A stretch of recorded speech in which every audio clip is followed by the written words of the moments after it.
This LS Evolve series is brought to you by Keystone Technologies. In this case, their XFit outdoor fixtures. This is a full-featured, comprehensive line of LEDs for outdoors. That's KeystoneTech.com. Thank you.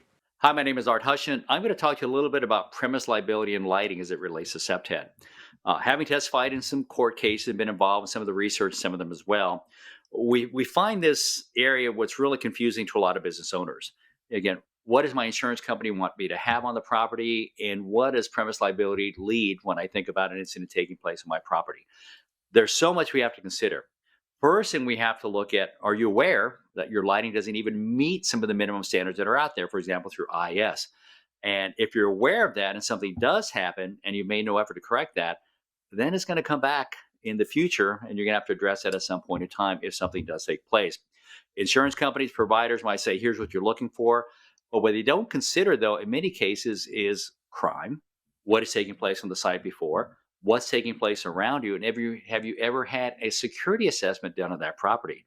If you've had an assessment done, very similar case I was involved with, we did 2 assessments of the property and lighting was an issue. Lighting was an issue each case along with crime data to show you've had an overall increase in crime. Calls for service weren't there, they weren't notifying the police, so here's the changes you need to make on your property. Well, the property owner didn't make the changes. They did not make the changes. An incident happened on the parking lot. A woman was shot, abducted, kidnapped. The offenders were arrested. And in the testimony in the court case, what came up was the lighting. I think at the time the jury said $5 million. The judge came back and said, well, how many of these assessments have been done? 2. And how many changes did you make off those assessments? None. We're going to tag on an additional $10 million for that. All because they made no effort to correct some of the lighting issues. Now, that comes down the road. Again, 3 or 4 years from now, you just never made the changes, especially under lighting. So if you try to at least maintain some standard, for example, IS, show that, don't wait till it's too late. If something happens and you never address that, and especially if you're aware of it, it's going to come back. Yet you're the one that provides the product to the public. You're the one that explains to them what light will best work for them on their property as far as value and as far as will this fit. But we find a lot of times that education doesn't cross over. Many times, a lot of vendors I work with don't even know what CPTED is or what it stands for. Some of the lighting professionals I work with too. So the opportunity to learn more about it through a variety of classes and workshops, community events, especially we're talking about the different neighborhood watch groups, getting involved with, for example, some of the different law enforcement groups that are out there in security, is a chance just to discover what CPTED is and see the value of it as far as promoting your product.